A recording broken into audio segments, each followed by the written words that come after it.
11 দলীয় জোটের সঙ্গে সমঝোতায় গেলে কয়েকজন সংসদ সদস্য পেত ইসলামী আন্দোলন, তবে এতে ইসলাম ক্ষতিগ্রস্ত হতো।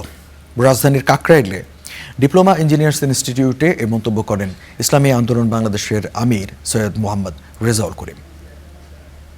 এরা এই সুন্দর পরিকল্পনাটাকে ধ্বংস করার জন্য এককভাবে ক্ষমতায় যাওয়ার লোভ নিয়ে ওরা বিভিন্ন ধরনের ষড়যন্ত্র করে রাত্রকে দিন বানিয়ে দিনকে রাত্র বানিয়ে আমাদেরকে ধোঁকা দিয়ে বিভিন্ন ধরনের ক্ষমতায় যাওয়ার নীল নকশা তৈরি করেছিল। 11 দলীয় যে সমঝোতার যারা নেতৃত্ব দিয়েছিল তারা পরিষ্কার ঘোষণা করেছে তারা ইসলাম অনুযায়ী দেশ পরিচালনা করবে না।